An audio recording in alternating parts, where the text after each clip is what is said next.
and this is the second part of chapter number 1 of psychology, variations in psychological attributes.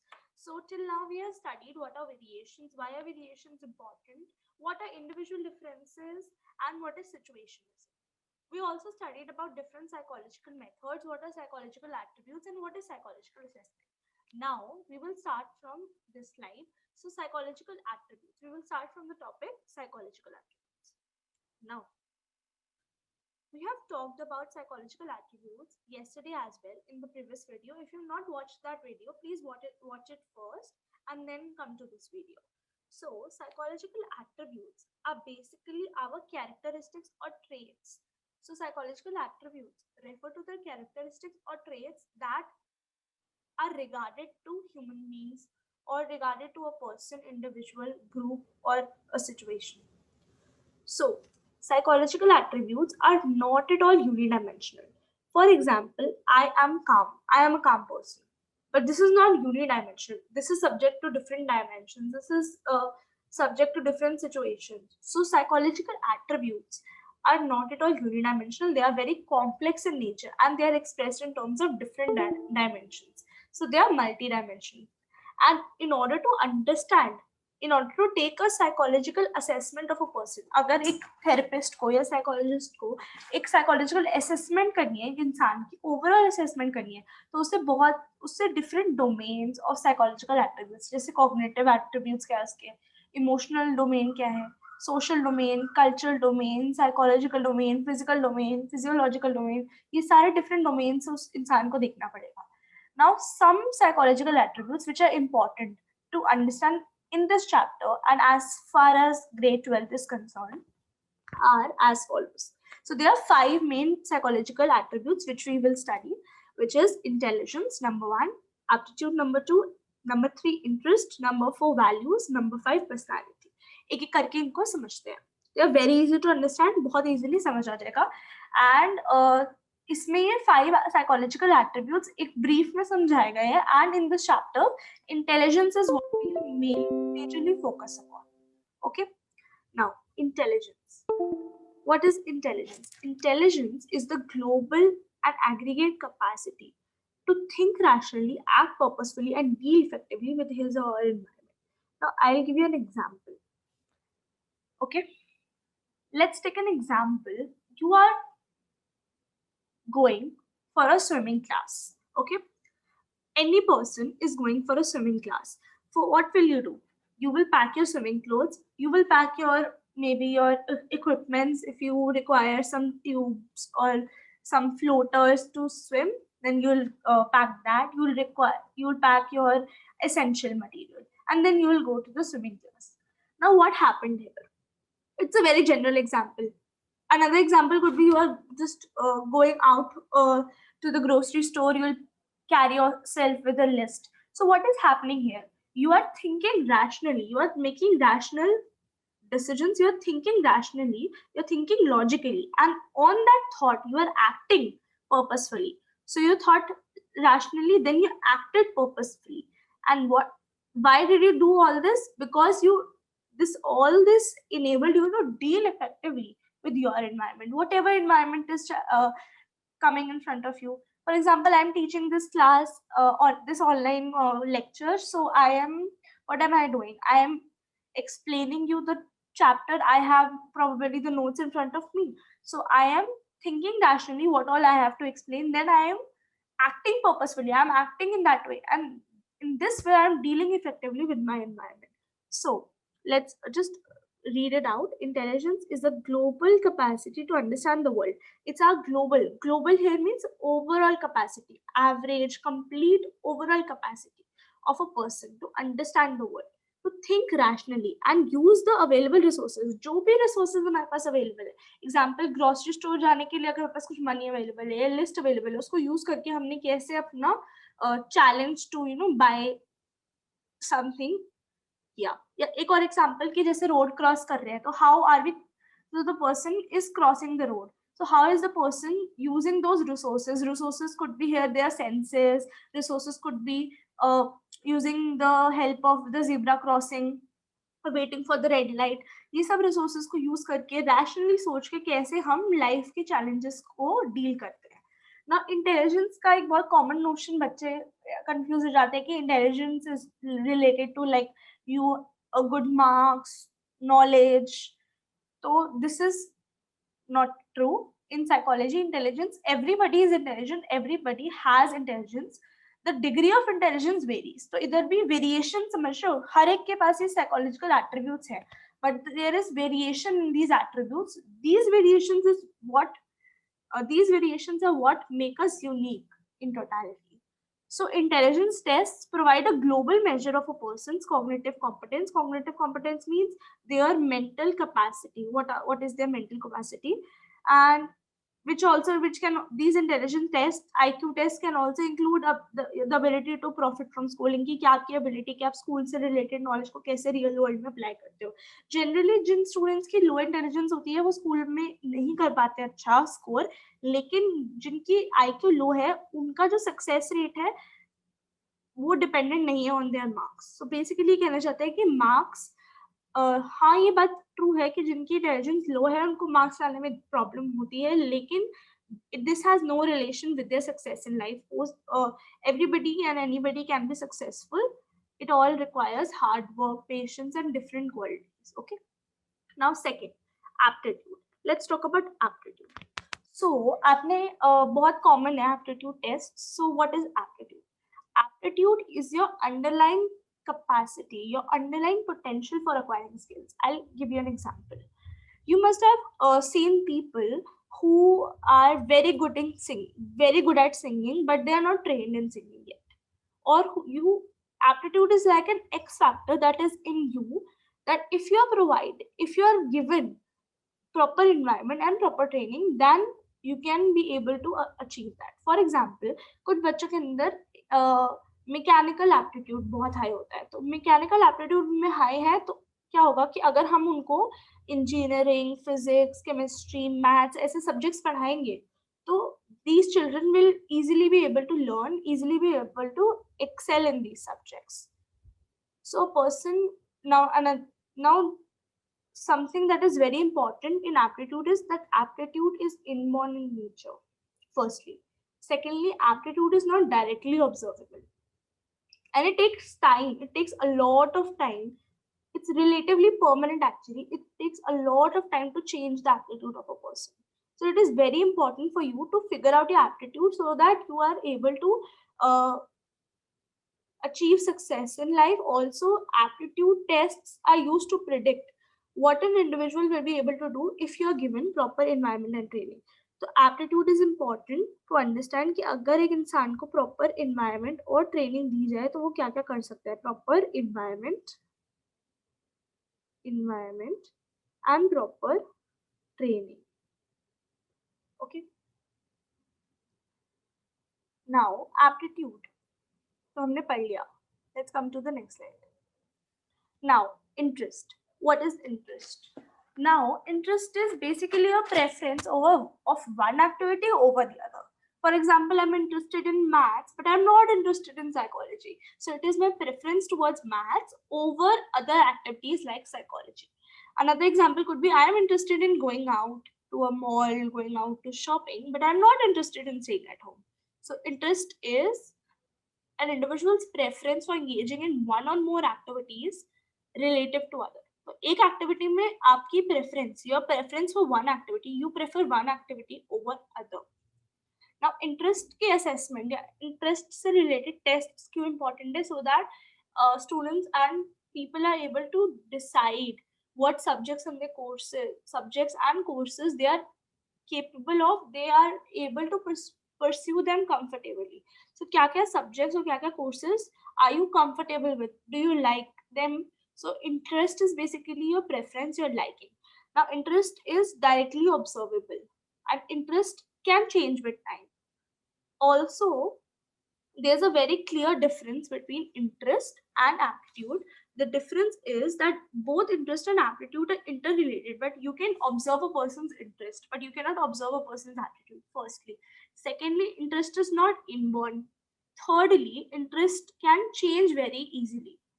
So if a person, I'll give you an example कि एक इंसान के अंदर verbal aptitude बहुत ज़्यादा है, aptitude to write, aptitude to speak very well, language से related aptitude बहुत ज़्यादा है, लेकिन उसका interest में भी math के towards है.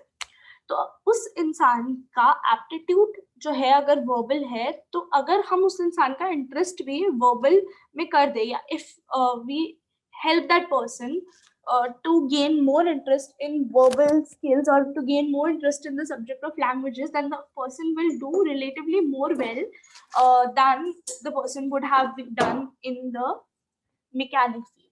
Okay, now comes personality. Now the entire chapter 2 is based on this personality, but still we'll understand it in brief in this chapter because this is a very important psychological attribute. Now personality is, what is personality? Okay, now personality is your enduring characteristics that make you distinct from the other person. Personality are your relatively permanent. Enduring means long lasting. So personality is the long lasting characteristics of a person, which is making you unique, which is making you different from the other person. For example, if a person is very calm, if a person is very submissive, so these characteristics are long lasting. Okay, in 8 out of 10 situations, the person behaves in a calm manner, the person behaves in a very submissive manner.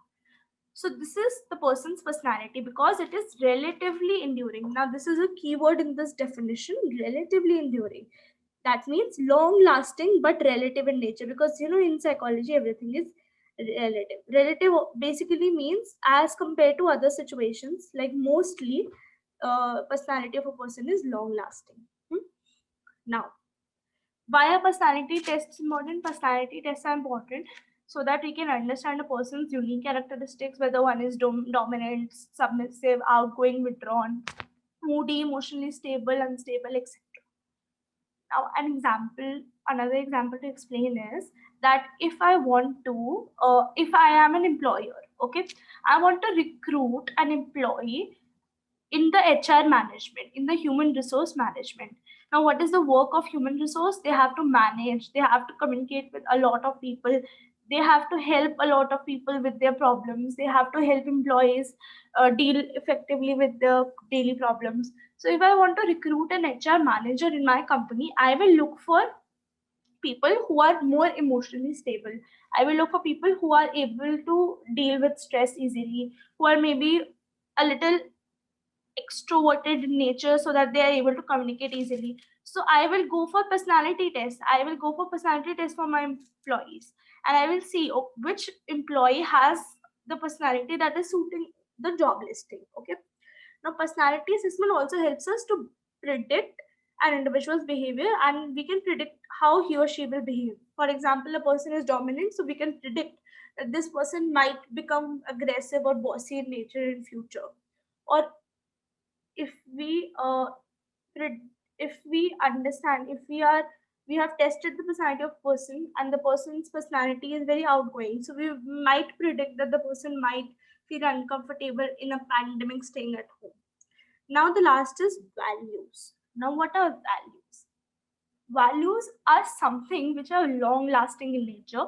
Values are your long lasting beliefs about an ideal mode of behavior. Now, if values are enduring beliefs, enduring again means long lasting. What are your long lasting beliefs about what is your long lasting thoughts, beliefs? What is your long lasting view of an ideal mode of behavior? What should be an ideal mode of behavior according to you? That is value, the value. For example, a person who values honesty, for him, the ideal mode of behavior is to be honest in all situations. And the person who values honesty will behave accordingly. So the person who has a value of honesty will behave accordingly, will always speak truth, or at least speak truth in 9 out of 10 situations.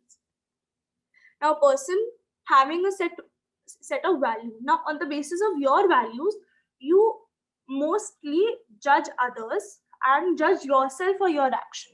For example, a person whose value is honesty might judge another person who is speaking truth, speaking lie, as a negative person or person who values honesty. If a person who values honesty spoke a lie, then he or she might guide his or her actions back into the original way, or he or she might judge himself or herself.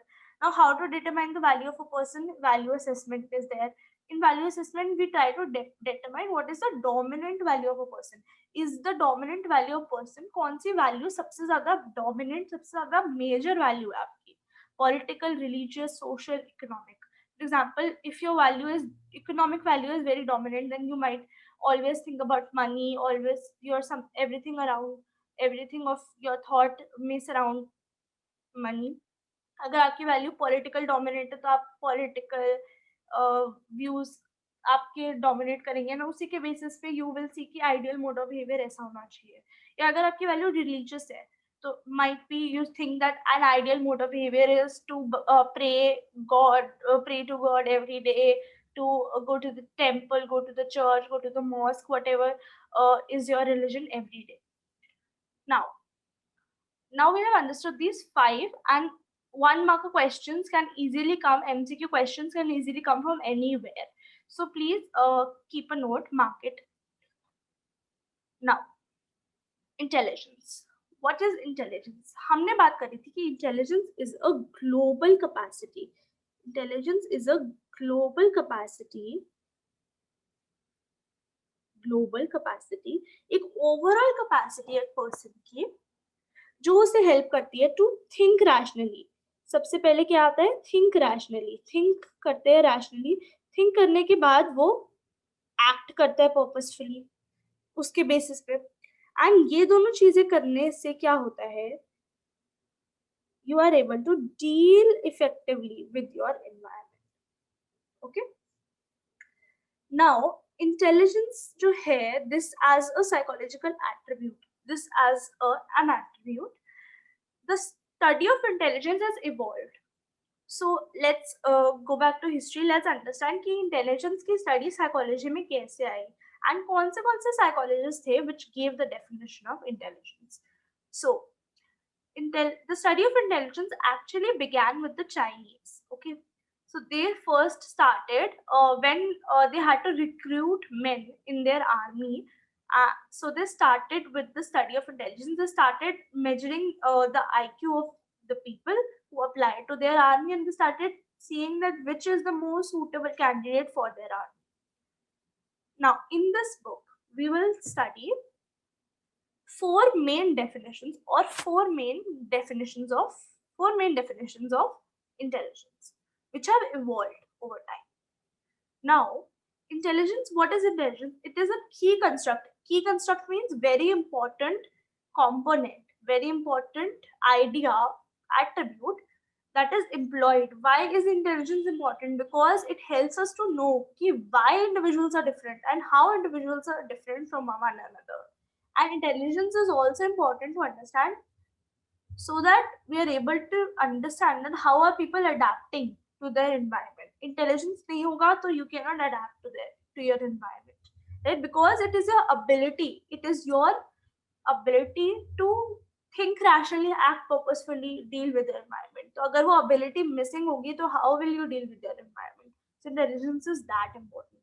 Now, the common man, a layman language में बोलूं तो layman has a very there is a myth या बहुत wrong perception है of intelligence, that intelligent people are like very brainy, intelligent people are high in their scores, they are knowledgeable. Intelligence is not knowledge. Intelligence is an ability that helps you to gain that knowledge. So intelligence, everybody has intelligence. So the psychological notion of intelligence is very different from the commonsensical notion of intelligence. This can come for a 1 marker, so just mark it. Okay. Now, what is the difference? If a common man would describe an intelligent person, you may see him or her to talk about things like mental alertness. The person is very mentally alert, very readily witty, very quick in learning. He has the ability to understand relationships. But what is the psychological view of intelligence? Let's study. So these are the 4 main definitions. Okay, the first definition of intelligence is given in the Oxford Dictionary. Oxford Dictionary, we all know Oxford Dictionary. What is Oxford Dictionary? So Oxford Dictionary explains intelligence as the power of perceiving. Intelligence means you perceive something. So let's understand, let's break it down. Power of intelligence is the power of perceiving. So you perceive, then when you perceive something, you learn. And when you learn, you understand. And when you understand, you know it, right? So intelligence is the power of perceiving, learning, understanding, and knowing. To remember this definition, you can use the acronym PLUCK. I know the spelling of PLUCK is different, but you can use this to remember this, okay? Now Alfred Binet. Alfred Binet was a French psychologist, and he was one of the oldest psychologists. He was one of the first psychologists who studied about intelligence. And even Alfred Binet, the main purpose of him studying intelligence was that during the world wars, the army needed men so that they could fight the wars, and the French army had asked Alfred Binet and two, three of his colleagues and friends, psychologist friends, to devise an IQ test so that they can devise a test or a common test so that they can check which people are actually perfect fit for the army, so that which people will be able to deal effectively with all the challenges that will come forth.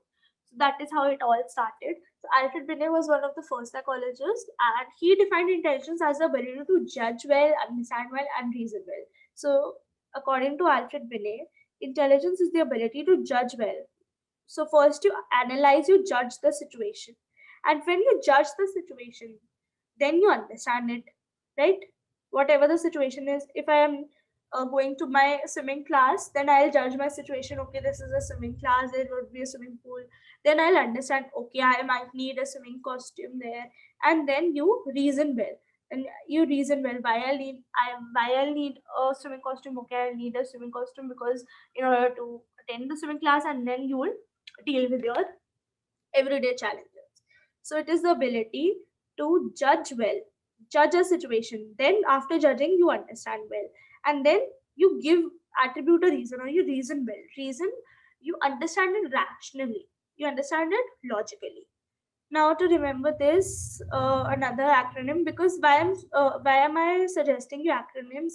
The fact is that these four definitions you need to learn them verbatim, because they can come for one marker.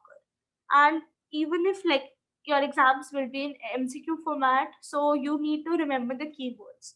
So the acronym is JER. Okay, doesn't make sense, but yeah, it's an acronym. The acronym for the above one was PLUCK.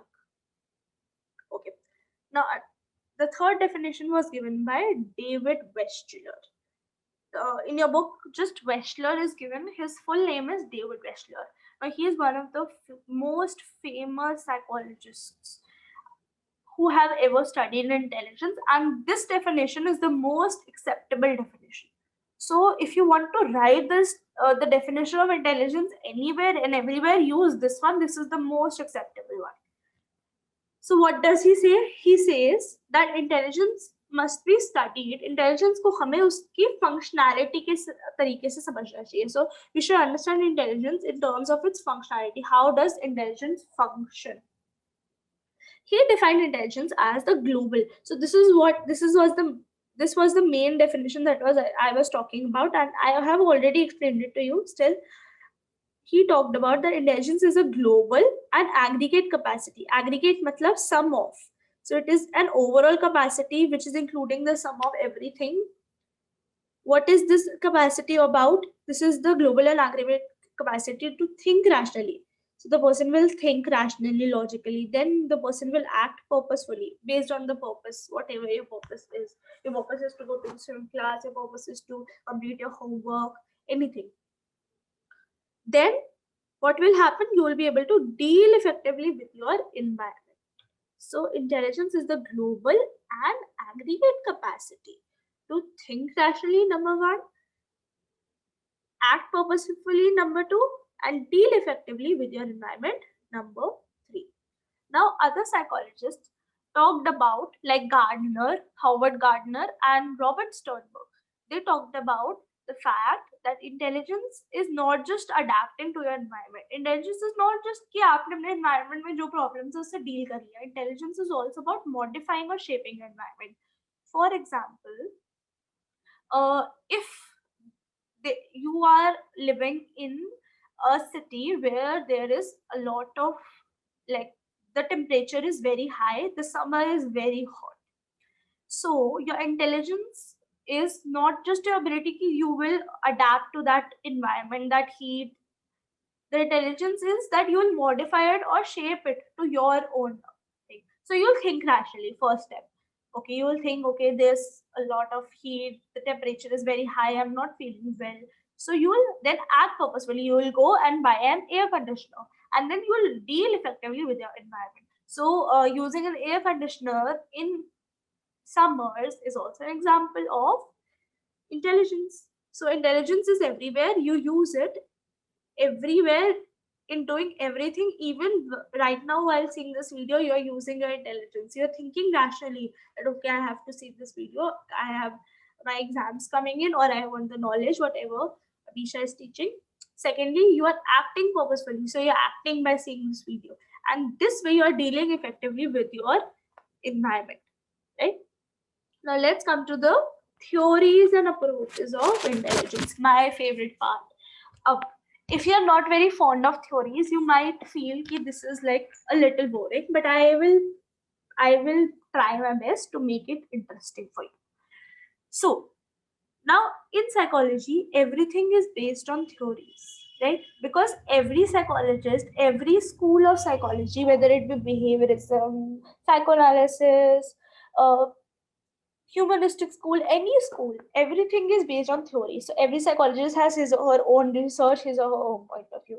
In a similar way, to understand what is intelligence and why is intelligence important, different psychologists have different point of views, and we will study this. Okay, the two main approaches in psychology to understand intelligence are the two main approaches to understand intelligence are, the first is psychometric approach and the second is information processing approach.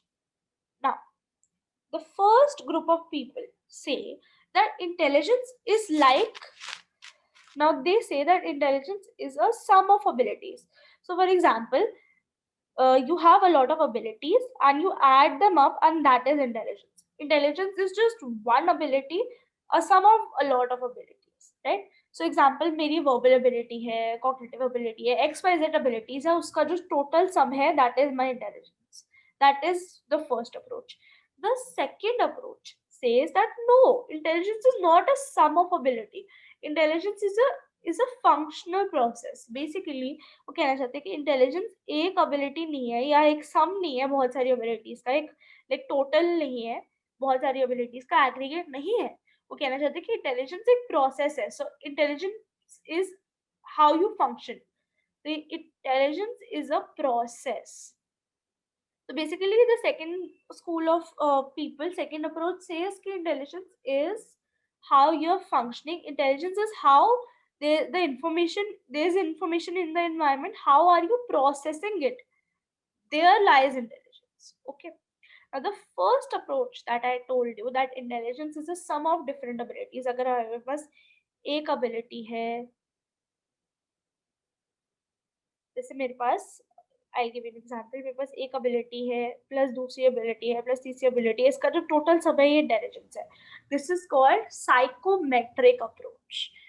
Now let's break it down. Psycho means psychological, metric means something that can be measured. So they are saying intelligence can be measured as a sum of a lot of abilities. This is also called structural approach. Because why? Because they are talking about the structure of intelligence. Intelligence का structure क्या है? इसमें बहुत सारी abilities आती है. ठीक है? Now, this is the psychometric approach to intelligence. In this psychometric approach lies 5 theories.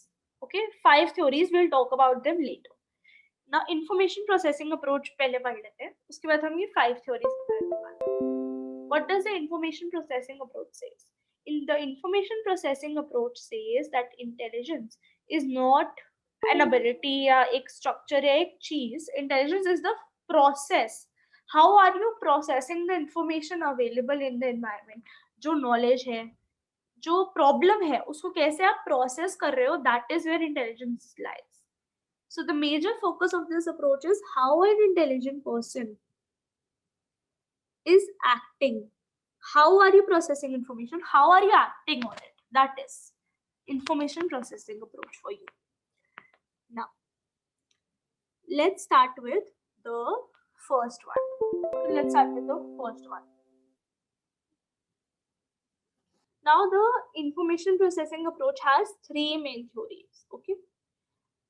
Ab, ek cheez I'll explain you, which is not written in a book specifically, that the structural approach. पहले लोगों को लगता था कि intelligence is one ability which is like an aggregate, एक sum up of all abilities. ठीक है, एक ability होती है intelligence जिसके अंदर बहुत सारी abilities आती है. But धीरे-धीरे लोगों को realize हुआ, what about those people who perform well in one field but do not perform well in another? ऐसे बहुत सारे loopholes आए और उसके बाद people move to the information processing approach. That intelligence is not your one ability. Intelligence is how you are functioning. Intelligence lies in the process कि आपने जो information environment आपको दे रही है, आप कैसे think कर रहे हो rationally, कैसे उस पर act कर रहे हो, कैसे आप function कर रहे हो. That is how are you processing the information available in the environment. That is your intelligence. So we moved from psychometric to information processing ऐसे टाइम पे, and information processing approach ज़्यादा reliable मानी जाती है in psychology. Now let's start with the structural approach or psychometric approach. The first theory of psychometric approach is one factor theory. This is one of the oldest theories. इसको Alfred Binet ने दिया था. 1 mark question, mark it in your book or in your notes, anywhere you like.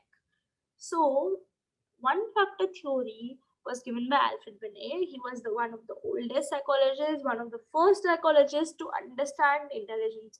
Alfred Binet was the first psychologist who formalized the concept, जिसने एक तरह से एक definition देने की कोशिश करी concept of intelligence. What did he say? He said कि intelligence is just simply one ability, one set of abilities. What is intelligence? It is one set of abilities. कोई भी ability ले लो, one set of ability है जिसकी वजह से a person is different. And इसका main purpose यही था कि to identify less intelligent people to more intelligent. क्योंकि इसको आर्मी के लिए करना था ये, तो इसने क्या बोला कि intelligence is just one similar set of abilities, which these abilities can be used to solve any problem, every problem in the environment. This is also called unifactor. Uni means one factor theory. But this theory was disregarded. Why? Because इसी के theory के basis पर कुछ data collect हुआ था और उस data के अंदर जो data से जो findings I, that contradicted the theory itself. Also ये बहुत simple है. Intelligence is more like a complex thing. एक ही ability to deal with all problems नहीं हो सकती intelligence, because my ability to sing या deal with singing problems या singing concert के अंदर जो मेरी ability use हो रही है और मेरी ability to repair and like repair anything and electrical equipment are both very different from each other. एक ही ability को हम सारी problem solve करने के लिए use नहीं कर सकते. तो this was very simplified. लेकिन at least एक benefit ये है कि at least he was able to give some form of some concrete definition of intelligence. Okay. Now, the second theory of intelligence is two-factor theory. Now, this was devised in 1927. Very important to understand 1927 because 1 mark question can very well come in your examination. Okay. In 1927, Charles Spearman, he gave two-factor theory. So पहले हमने one-factor theory पढ़ा, अब हम two-factor theory पढ़ रहे हैं. तो Charles Spearman said, so Charles Spearman said that intelligence is not one ability, but intelligence has two factors. So he is saying that intelligence is one ability which has two factors, two components of intelligence. वो बता रहे हैं intelligence is an aggregate of sum of abilities. यही कहता है ना psychometric approach कि aggregate of कुछ abilities है. तो intelligence के अंदर दो main components आते हैं. One is the G factor, the other is the S factor. Now what are these? Now he said that G factor was more like what Alfred Binet said. G factor is a general ability. General ability है आपके अंदर primary ability है which is common and primary to all performances, right? Common and primary to all performances. For example, my primary ability to do anything is my G factor, and my S factor is my ability to do specific things. So G factor means general factor and S means specific factor. Do remember this G is small and not capital. This is important, okay? Now उसने क्या बोला, Charles Spearman ने बोला कि हम एक इंसान के अंदर एक जनरल मेंटल एबिलिटी होती है. Now a person has general mental capacity that is used in almost all their daily life activities. For example, the person is making daily life decisions, going to the bathroom, going to eat food, having lunch, cooking food, basic things. So it is universal in nature, it is innate, and your G factor may differ from the G factor of another person. That is something we need to remember. And every person has the G factor ability, but in varying degrees again.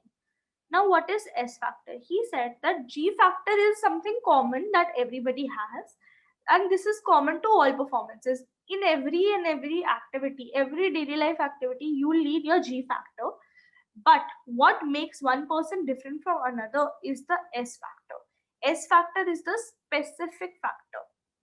So specific factor is like it is specific to your interest, specific to your different aptitudes, and the specific factor can be learned or acquired or strengthened. For example, let's take an example of two people. Okay, one is a cook, one is a chef. Okay, one is a chef and the other person is a musician.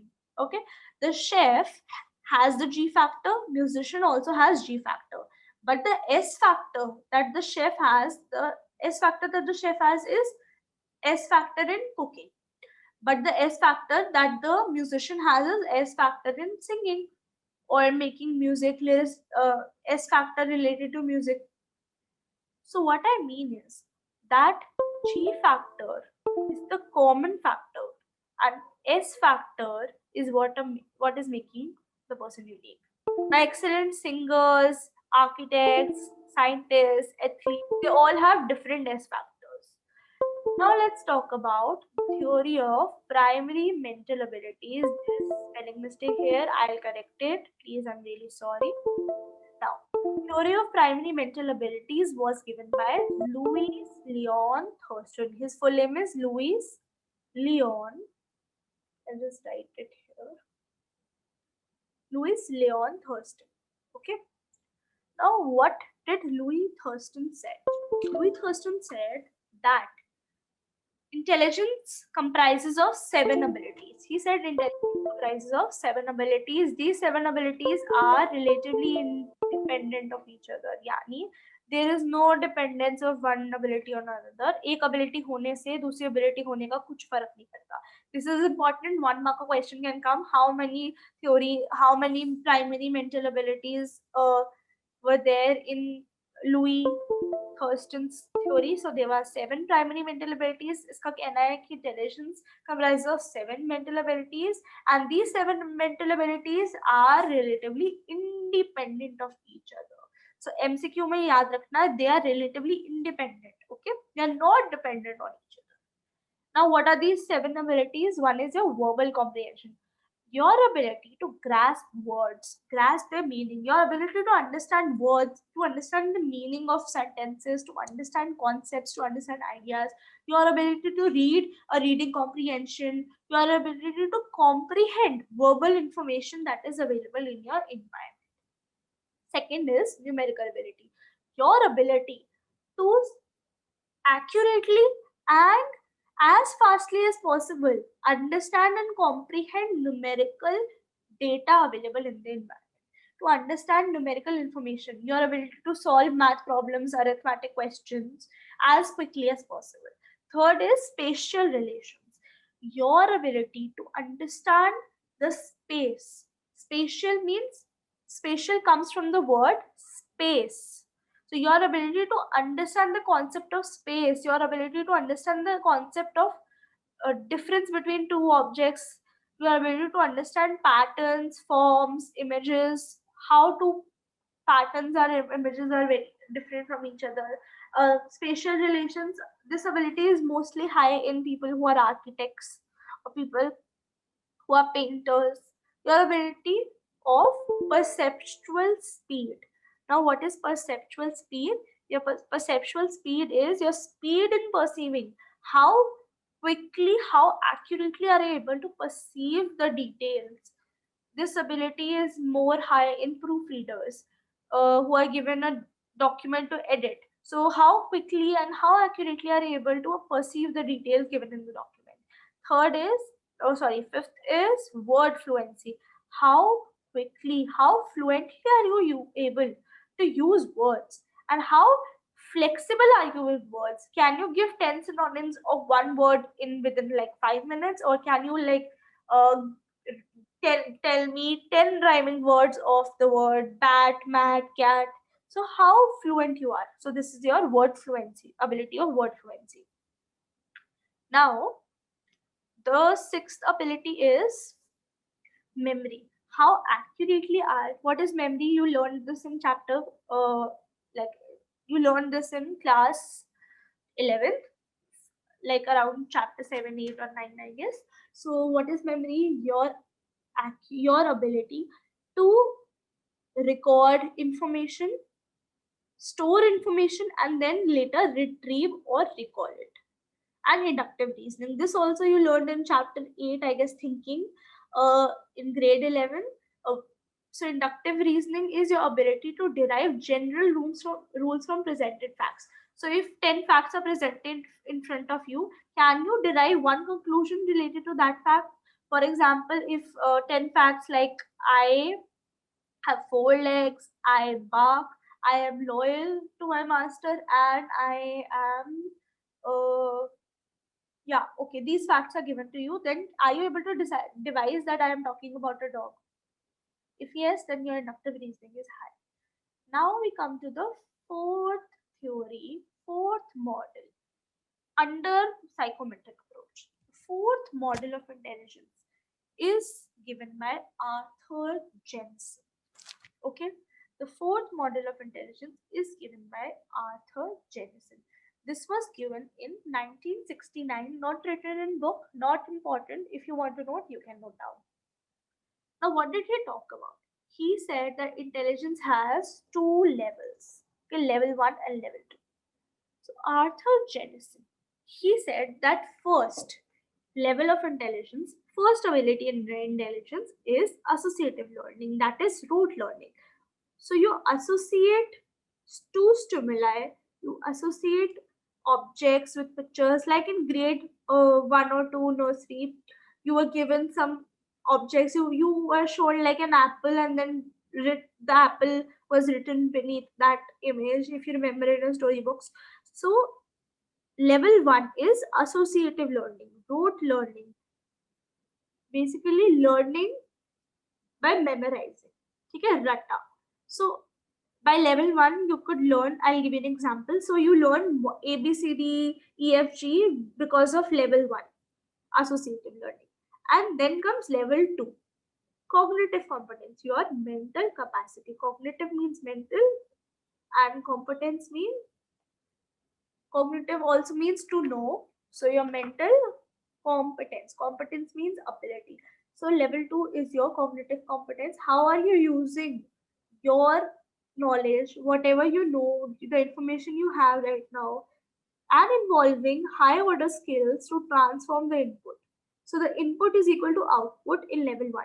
If I am giving you the input, I am giving you the information that A, B, C, D. Okay, A, B, C, D, I am telling you. Your output is also A, B, C, D because you have learned it. But in level 2, the input is A, B, C, D, and your output might be a word you made using those A, B, and C, D. For example, you made a word uh, bat. I gave you a few letters of the English alphabet and you made the word bat. So that is your level 2, your high order thinking skills. Now the first ability, rote learning, it is said that this first ability is innate and hereditary in nature. It is said that. And the second is due to your environment, mostly influenced. Also, level 2 depends on level 1. If your level 1 is not good or your level 1 is not accurate or high in degree, then your level 2 might be affected. Now we come to the last theory of the psychometric model. The last theory of the psychometric model was given by J.P. Guilford. It was given by Joy Paul Guilford. Okay, J.P. Guilford. It's his full name. If you are, if it's difficult for you to remember, then it is absolutely fine.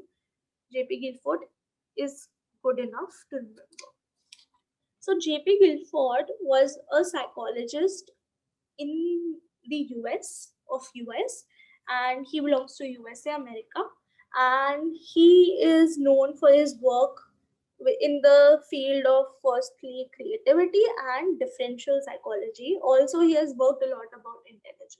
So what did J.P. Guilford say? J.P. Guilford actually said that intelligence. So he represented the concept of intelligence in terms of a 3D model. Okay, so he represented the concept of intelligence in terms of a 3D model, which kind of looked like this, the image you are able to see right now. So in this 3D model, he said that intelligence has 3 dimensions. One is operations, the other is contents and products. So what happens is, there are some contents in your environment. Okay, just understand what I'm saying right now. There are some contents in your environment. For example, there is an apple in front of you. There is an apple kept in front of you. On these contents, you are operating. So operations are like your mental processes. What is happening in your mind is your operations. And then the product comes in that you see, perceive, sense the apple. That is like apple is the component, and then you operate, like operations take place, and then the product is that okay, this is an apple, this is red in color, this is a fruit, so that is your product. So let's understand what are these 3 things, 3 dimensions of intelligence. So first of all, he said that intelligence is comprised of 3 dimensions. One is operations, contents, and products. So what are operations? Operations is what the respondent is doing. What are you doing in your mind that are operations? First is cognition, basically thinking. So your thought process. You saw an apple, you thought about it, and then you said, it's an apple. You saw a red fruit, you thought about it, then you said it's an apple. Second is memory recording. Memory recording, an example could be you're recording memory of that apple. So you saw a fruit, red fruit, you thought in your mind, I have seen this red fruit before. Okay, this is an apple. Right? Now, a third is memory retention. You saw a red fruit, you understood this is an apple, and now you will always remember that you saw an apple, or you will remember for a good span of time. Then comes your fourth comes diversion production. So diversion production is when you are creating multiple ideas while taking into account one object. For example, you saw a red fruit and you thought it can be apple, it can be a pomegranate, it can be a peach, it can be maybe a strawberry. So diversion production is basically when there's a problem and you think about multiple solutions to solve that problem. This also you have studied this last year, right? In creativity. So conversion production is when you produce only one solution to the problem. You saw the red fruit, you said this is an apple, that is conversion production. And then comes evaluation. You're evaluating the situation. Okay, this is a red fruit, this is round, okay, this is the shape looks like an apple, right? This is operations for you. Now comes contents. This is the second dimension. Contents means the material on which intellectual operations are taking place. I told you, content is the apple on which you are thinking so much. So content is the information, the materials, right? Either available in the environment or available in your mind, on which you are operating. So first content could be visual content. Visual is what you see. So visual content is the red apple I'm seeing. That is my visual content. Now the second content could be auditory content. I heard a voice and then I operated on it in terms of my memory and I said, okay, this is my mother's voice. Then it could be symbolic in terms of letters, numbers, symbols. So I saw the sign of a plus and then I used certain operations like maybe memory recalling, memory recording, or I used the operation of cognition and then I said that, okay, this is plus sign. Then operations can be semantic also. What are semantic? Semantic is basically in terms of meaning. So in terms of word, semantic, the word semantic basically means meaning. So I saw this word, I saw the word semantic and then I recorded this memory and then I saw its meaning. Okay, this means meaning and then I'll remember it. So this is the information in front of me is in the form of words. Then behavioral. The last is behavioral. So information about people's behavior. So I saw a person's behavior. The person was walking in maybe like in not a very well formed manner, and then I thought, okay, this person is not walking in a well formed manner. Maybe the person is drunk. Maybe so. Now the third dimension is products. Now you had these content on which you operated in your mind, and then you come with that output. That output is your product. Product refers to in the form in which the information is processed by the respondent.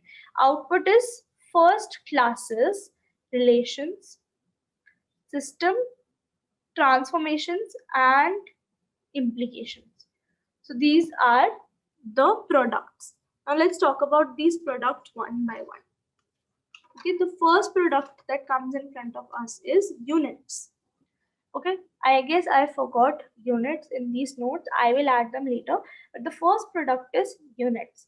So I saw an apple. So I saw an apple. That was one unit, right? I said this is an apple. This is one unit. When different units come together, it becomes a class. Like if I see a lot of apples together, that will be, and I say this is like a basket of apples, then this is a class. The relationship between a class is relations. For example, I see a lot of group of students and then I say this is class 12th B. Then that is a relation, that okay, this is the class, these are students, it's a relation. And when we group relations, then comes a system. For example, I say different classes 12th A, B, C, D, and then I say this is high school, that is a system. Then comes transformation. When you transform the information, for example, if some pictures are given, if I have written L like this, okay, this is L, if you could say. If I've given L like this, can you tell me that, okay, this is a mirror image of the letter L?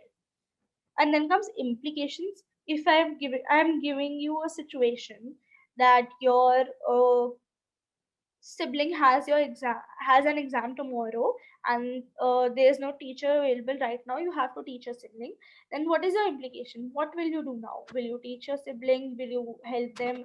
Or maybe you'll share a YouTube lecture with your sibling. What will you do? So that is implication. Now, since these abilities, so in operations we had 6 abilities, right? In content we had 5 parts, not abilities, basically parts or categories. And in product we again have 6 categories. One is units, which I guess I forgot to add in these notes, but I will add it when I will like in the description you will find the notes in the correct format. So 6 into 5 is 30, and 30 into 6 is 180. So this model has 180 cells. Okay. And this was given in 1988. It was actually given before, but this modification, this revised version of this theory was given in 1988. So you have to remember this year. 1 mark question can come. You have to remember 180 cells. If you remember these dimensions, you can easily multiply them, and you will be able to like find out that okay, 6 into 5 into 6 is 180. Also, a very important 1 marker question that often comes in MCQ is that each cell is expected to have at least one factor. In each cell, you can see the picture right here. So in each cell, there is at least one factor. They can also be more than one factor. And each factor is explained in terms of all these 3 dimensions. Okay. Now, till now we have covered all the theories of the psychometric approach. The theories of the information processing approach we'll cover in the next video. I hope you all like this video. Please like, share, and subscribe to my channel. Also, do let me know if you all have any doubts. You'll be able to find these notes in the description below. I think these notes are sufficient enough to study for your exams. All the best. Thank you.